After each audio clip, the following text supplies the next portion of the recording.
ఓయూలో teaching non teaching staff ధర్నా చేశారు. నెల రోజులుగా జీతాలు చెల్లించకపోవడాన్ని నిరసిస్తూ విధులు బహిష్కరించారు. వాళ్ళు ఆర్ట్స్ కాలేజీ నుంచి భారీ ర్యాలీ తీసిన ఓయూ ఉద్యోగులు ప్రభుత్వానికి వ్యతిరేకంగా గళమెత్తారు.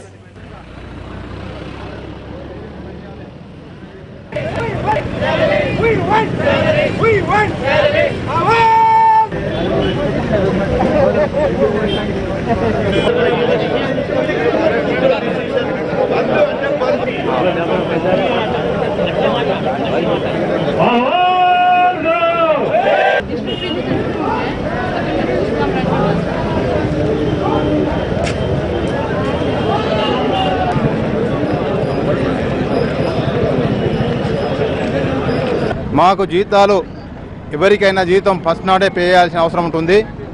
జీతాలు కానీ అటు రిటైర్డ్ అయిన ఎంప్లాయీస్కు పెన్షన్ కానీ ఇవ్వలేదు ఇంతవరకు. ఈరోజు 8 వచ్చింది. మేము ప్రభుత్వానికి ఇంతవరకే తెలియజేసినాం. 5 ఆగస్టు నాడు కూడా మేము ధర్నా ప్రోగ్రాం కూడా నిర్వహించడం జరిగింది. అయినా ప్రభుత్వంలో ఎలాంటి స్పందన లేదు. మా యొక్క సాలరీస్ గురించే ఈరోజు మేము రోడ్డుకు రావాల్సిన అవసరం వచ్చింది. ఎందుకంటే ఎవరికైనా సాలరీస్ లేకుండా ఏ విధంగా పనిచేయాలి. కాబట్టి మాకు సాలరీస్ పే చేసేదాకా మా విధులు కూడా మేము బహిష్కరించాలని మేము నిర్ణయించినాం.